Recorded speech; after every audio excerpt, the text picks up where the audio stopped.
تم تسجيل هذا الفيلم الوثائقي خلال العشر الأواخر من شهر رمضان المبارك أثناء الاشتباكات بين القوات الدفاعية الأفغانية والنظام العسكري الباكستاني.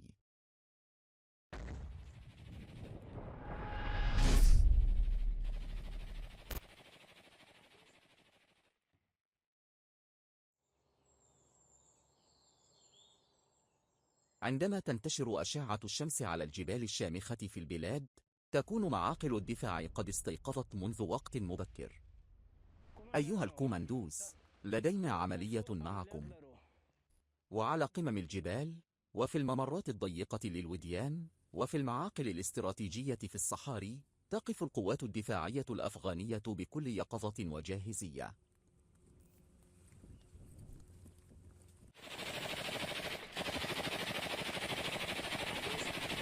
ثم الحمد لله باكستان چونه یو راغسته ده ولا عثمان امیر سیب هم دغه زیاده ولا. أصوات المدافع وانفجارات قذائف الهاون ومخاوف السكان الذين يعيشون تحت ظل الحرب، كل ذلك يجسد مشهدا من الاضطراب وعدم الاستقرار.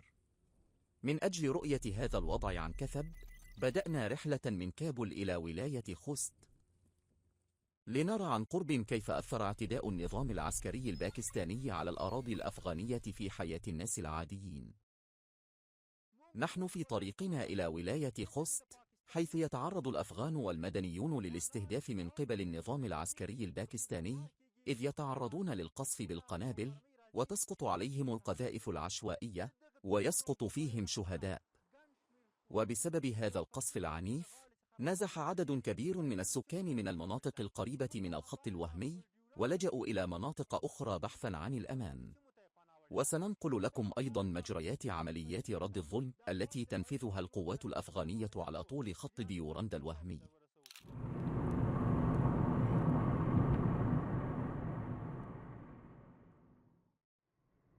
جبال ووديان وطرق طويلة، وأرض شهدت العديد من المحن والابتلاءات عبر التاريخ. ويمكن رؤية مظاهر الحياة على طول الطريق، الأسواق مفتوحة، والناس يواصلون حياتهم اليومية.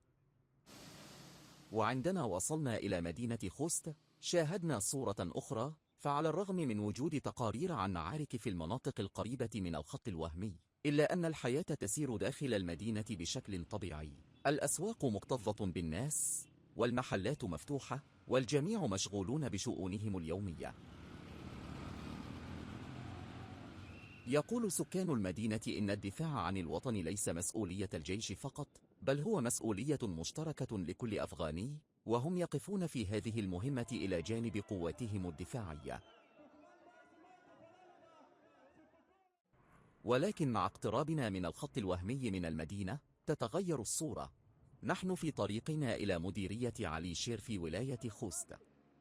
علي شير مديرية قريبة من الخط الوهمي، وقد تعرض سكانها لخسائر بشرية ومادية فادحة نتيجة سقوط قذائف الهاون التي أطلقها النظام العسكري الباكستاني. منازل مدمرة وأسقف منهارة وقذائف الهاون والمدافع التي أصابت بيوت المواطنين المدنيين. إنها أدلة واضحة وموثقة على الجرائم التي ارتكبها النظام العسكري الباكستاني. لقد استشهد هؤلاء على يد النظام الباكستاني، وعندما وجهت قذائف الهاون إلى هذه الجهة سقطت على منازل الناس، وكان هناك أطفال ونساء، وكان هؤلاء الناس في حالة خروج ومحاولة للنجاة، ولكنهم تعرضوا لهذا القصف، فدفنوا تحت الأنقاض والجدران. كانوا على وشك الخروج، ولم يبق بينهم وبين النجاة إلا لحظات قليلة، ولكنهم لم يستطيعوا ذلك. كانت القذائف تطلق من الأعلى، فاستهدفت تلك المرتفعات وضربت هذه الجهة، فوقعت على البيوت، مما أدى إلى استشهاد نساء وإصابة أطفال.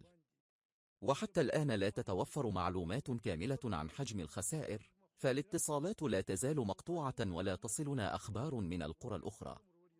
النساء والأطفال نزحوا جميعا في المساء، وبقينا نحن الرجال في المنازل. والله لم أغمض عيني لحظة واحدة طوال الليل حتى الصباح. بدأ القصف مع حلول المساء، واستمر دون توقف.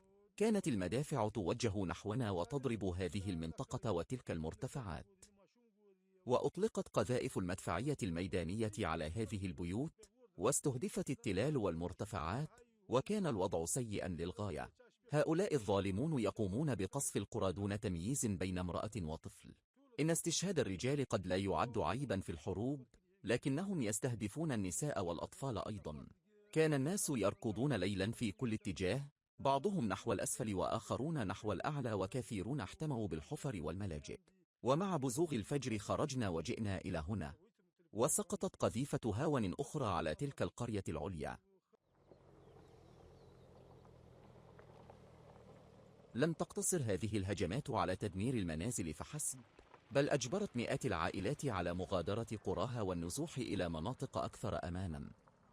وتعيش معظم هذه العائلات الآن في ملاجئ مؤقتة أو مدارس أو منازل أقاربهم. في ذلك الوقت ونحن نائمون بدأت هذه الحادثة، ولكن الاشتباك استمر طوال الليل، حتى إن هذه الحادثة وقعت قرابة الساعة 12 ليلا. انظر، لقد خرج جميع الناس.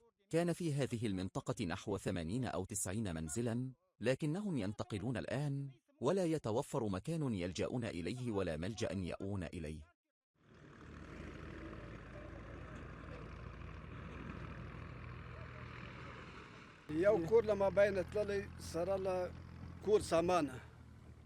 دمر منزل بالكامل، وفقدت جميع ما فيه من أثاث وممتلكات.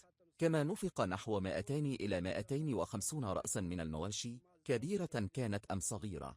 وتعرض منزل آخر لقصف شديد فتضرر بشكل كبير، وفقد كل ما فيه. كما تضررت المنازل المجاورة جميعها وواجهت أوضاعا صعبة، وقد أرهقت النساء والأطفال تماما، وقضوا الليل كله في معاناة شديدة، وتكبد آخرون مشقة كبيرة، وقد تسبب ذلك في أضرار جسيمة للمواشي والعائلات والناس. فماذا يمكننا أن نقول؟ أنتم ترون هذه الأوضاع بأعينكم.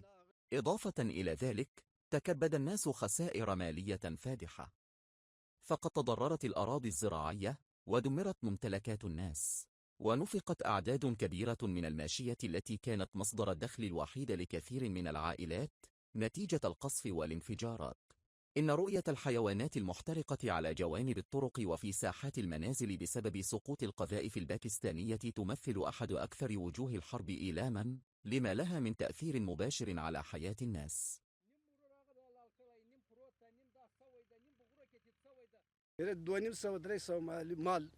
إن ما بين 200 و 300 رأس من المواشي قد نفق، وأصيب ما بين 6 أو 7 أو 8 أشخاص بجروح، وكان المصابون من سكان القرية المدنيين، بعضهم جرحى وبعضهم استشهد.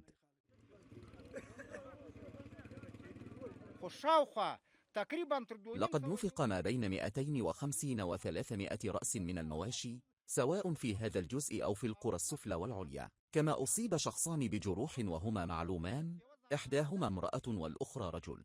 أما هناك فقد دمر بيت واقع على التل بالكامل نتيجة القصف.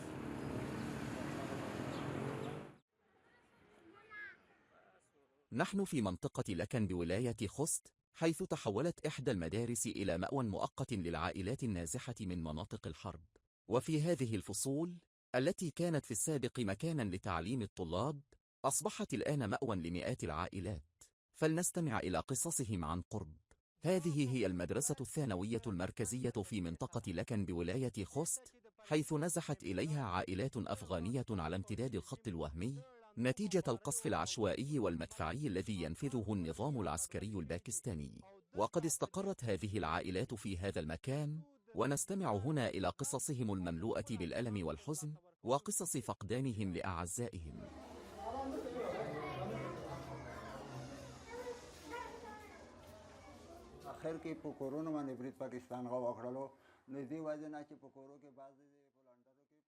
وفي نهاية المطاف، شنت القوات الباكستانية مداهمات على المنازل، وأسفرت هذه المداهمات في قرية ذكرخيل عن سقوط بعض الجرحى والشهداء، ولذلك اضطررنا إلى النزوح إلى هنا. وفي النهاية تعرضت القرى لقصف مدفعي، وعندما سقطت القذائف على القرية تحول الوضع برمته إلى حالة من الرعب والخوف، فبدأ الجميع بالفرار، وترك الناس كل شيء خلفهم، وتركنا نحن أيضا كل شيء، وجئنا إلى منطقة اللكن. لذلك نحن الآن نقيم في مدرسة لكن، وقد أخذنا أولادنا من البنين والبنات معنا، وتركنا كل ما كنا نملكه في منازلنا. يقول النازحون إن قذائف الهاون أصابت قراهم ودمرت منازلهم، وأجبروا على مغادرة قراهم، والأطفال الذين كان من المفترض أن يكونوا منشغلين بالدراسة يعيشون الآن في هذه الفصول نفسها في ظروف النزوح القاسية. سقطت قذائف الهاون أسفل منزلنا بقليل، وكان ذلك وقت السحور حين كنا نتناول طعام السحور، وفجأة بدأ الهجوم. كانت صراخاتنا مستمرة، وكان بعضنا يركض إلى جهة وآخرون إلى جهة أخرى. أصيب أطفال صغار من البنين والبنات، وتعرضت ألواح الطاقة الشمسية لبعض الناس للقصف، كما تعرضت أبواب بيوت بعضهم للقصف. كانت ليلة مظلمة، وكان الناس يركضون من مكان إلى آخر دون معرفة اتجاه محدد. نجونا بأرواحنا فقط، ولم نأخذ معنا سوى بعض الملابس والفراش. تركنا كل شيء في المنازل، وتدمرت حياتنا تماما. كان ذلك في شهر رمضان المبارك، فقد هاجمونا وأطلقوا النار أولا على المواقع الأمنية، ثم بعد فترة هاجموا القرية. كنا نستعد لفرحة العيد، لكننا بدلا من ذلك عشنا هذه المعاناة القاسية. بل كان وقت الامتحانات، وكان من المفترض أن نقدم امتحاناتنا في المدرسة، لكنهم جاءوا وأوصلونا إلى هذا المصير. في البداية، وحين حان وقت الإفطار في شهر رمضان المبارك، هاجمت باكستان المواقع الأفغانية، فردت أفغانستان بمهاجمة المواقع الباكستانية. وبعد فترة قصيرة بدأ الاستهداف للمدنيين، حيث أطلقت عليهم قذائف الهاون والمدافع، فأصيب بعض الأطفال وقصفت منازل، وتعرضت أبواب بعض البيوت للقصف، كما تضررت ماشية بعض الناس.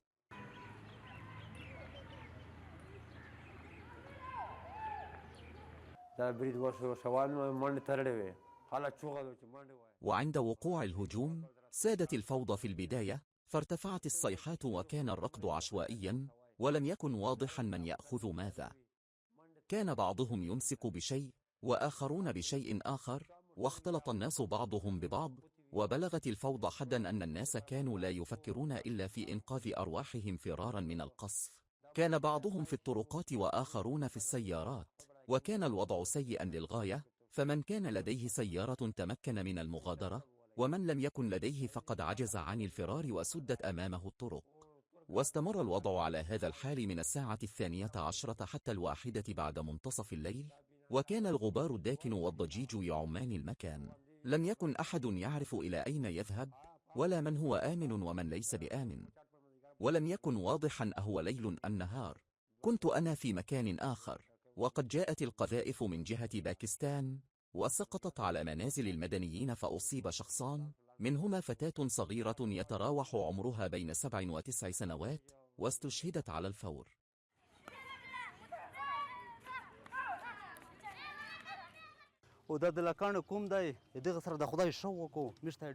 هذه قبيلة لكن، نسأل الله أن يجزيهم عنا خيرا، فقد أكرمونا وأحسنوا إلينا، سواء في الأماكن الأهلية أو الحكومية، حيث أخلوا لنا الغرف، وقدموا لنا الطعام، وكل ما استطاعوا توفيره قدموه لنا. لكن معاناتنا كبيرة جدا، فلم يبقى معنا شيء من متاع البيت، وكل ما كان لدينا تركناه خلفنا، ودمرت منازلنا وتهدمت الغرف فوق ما فيها، ولقد قدموا لنا كل ما في وسعهم. في قريتنا أصيب منزلنا شخصيا بقذائف الهاون والمدفعية، فانهار سقفه ودمر بالكامل، واحترقت الغرف. كما رأينا بأعيننا منازل جيراننا وقد اشتعلت فيها النيران واحترقت غرفهم، وتضررت الأبواب الكبيرة التي أصابتها القذائف مباشرة. وفي أحد البيوت، وهو بيت ابن أختي، دمرت غرف البيت بالكامل، وكذلك الباب الكبير وغرفة الآلات. وبجانبه كان هناك دكان قد دمر تماما، كما أن المنازل الواقعة في الجهة العليا اشتعلت فيها النيران، ودمر كل ما فيها. أما هنا فهذه المنطقة جزء من المدينة، وهناك قرية، وكانت القذائف والمدافع تسقط بشكل مستمر. وفي ظلمة الليل الدامس خرج الناس من بيوتهم، فبعضهم ترك نعليه، وآخرون تركوا ملابسهم، بل إن بعض الأطفال تركوا في البيوت من شدة الفوضى، وقد سقط شهداء، وهناك جريحان ومن بينهما امرأة استشهدت. بعد إجراء مقابلات مع العائلات النازحة، نواصل رحلتنا إلى منطقة غربس في ولاية خوست، وهي إحدى أقرب النقاط إلى الخط الوهمي، حيث يمكن الشعور بتأثيرات الحرب عن قرب. يقول السكان المحليون إن النظام العسكري الباكستاني عاجز عن خوض قتال مباشر مع القوات الأفغانية على طول الخط الوهمي، لذلك يستهدف منازل المدنيين الأبرياء في الأراضي الأفغانية. نحن في أقرب نقطة إلى الخط الوهمي بالقرب من مديرية غوربس، حيث شهدت اشتباكات عنيفة بين القوات الدفاعية الأفغانية وميليشيات النظام العسكري الباكستاني. ويقال إن القوات الدفاعية الأفغانية دمرت خلال هذه المواجهات العديد من مواقع العدو وقضت عليها.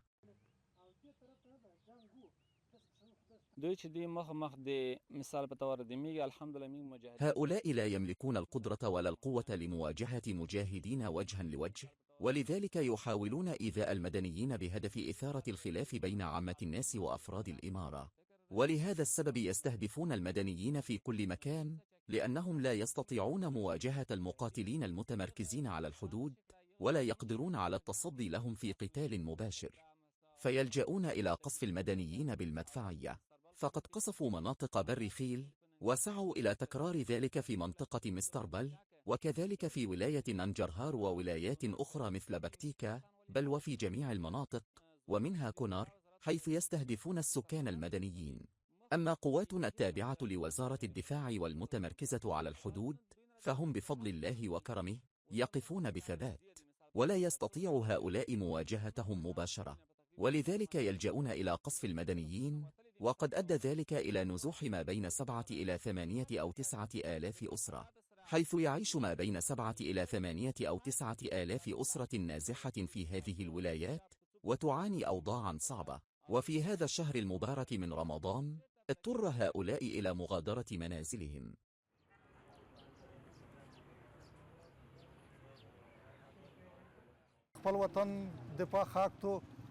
الدفاع عن الوطن حق، ومن الواجب أن يدافع الإنسان عن وطنه، لأنه في النهاية إذا أجبر الإنسان ولم يترك له أمان في بيته، فلا بد أن يدافع عن نفسه. ومع ذلك فإن الحرب لا فائدة منها، فلا تعود بالنفع على هذا الطرف ولا على ذاك. ولكن الواقع أن الإمارة الإسلامية مضطرة إلى الدفاع عن نفسها وخوض القتال.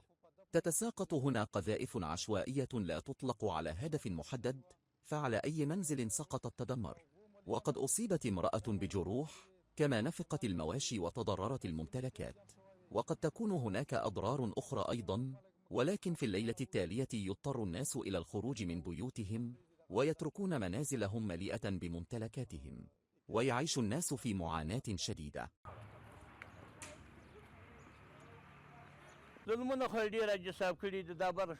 لقد ارتكب ظلم كثير، فقد استشهد فتيان في القرية العليا، وقصفت القرى ودمرت المنازل، وفي ذلك اليوم قصف المسجد أيضا. والله إننا نضع أيدينا على آذاننا من شدة الخوف، ونقول: يا الله، الآن ستسقط قنبلة أو تأتي قذيفة هاون وتضرب. في يوم أو ليلة سنموت. كيف سنموت؟ إما بسبب نقص الماء، أو بسبب الرصاص، أو بسبب القصف، أو بسبب شيء آخر.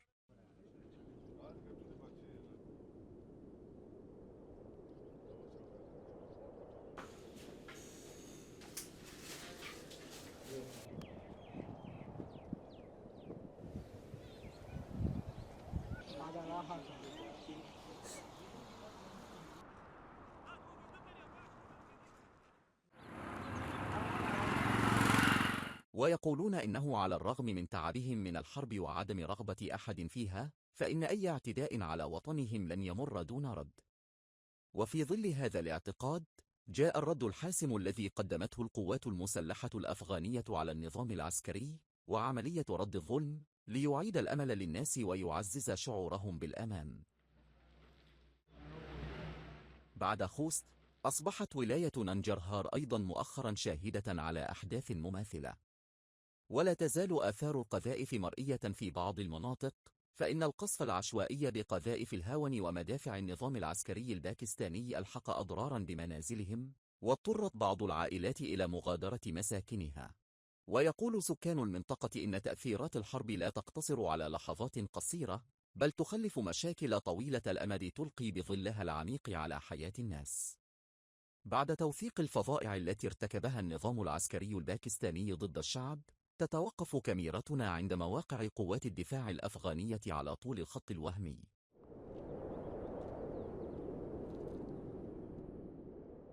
على امتداد الخط الوهمي لا تزال المعاقل المنتصبة على سفوح الجبال كجدران فولاذية تروي قصة الصحوة.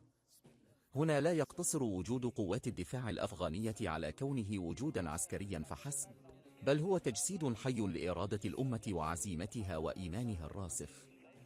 لكل معقل حكاية، ففي برد الليل وحرارة النهار وفي ظل التهديدات المحتملة في كل لحظة، تقف هذه القوات كدروع بشرية لحماية أرضها.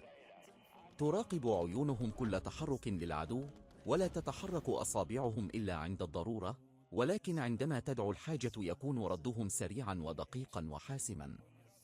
لا يمر أي اعتداء للعدو دون رد هنا.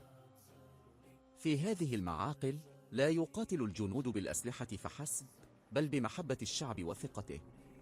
إنهم يعلمون أن وراءهم الشعب تقف رغم أنها مثقلة بتعب الحرب، إلا أنها لا تزال تمتلك الروح اللازمة لمقاومة اعتداء أي معتد. هذه هي المعاقل التي تحول ظلمة الليل إلى النور، وهذه هي القوى اليقظة التي تبقي سماء الحرية مشرقة فوق هذه الأرض. لقد مرت أفغانستان على مر التاريخ بالعديد من المحن والابتلاءات، ولكن سمة واحدة لهذه الأرض لم تتغير قط، وهي أن هذه الأرض ستظل دائما حرة ولن تخضع لأي قوة في العالم، وقد أثبتت دائما أنها أخضعت المعتدين ببسالة عظيمة. تقف القوات الدفاعية الأفغانية قوية وتجسد آمال شعب حر، ولا تزال هذه الأرض تلد قصص الانتصارات. تحيا أفغانستان الحرة، والقوات الدفاعية الشجعان والباسلة.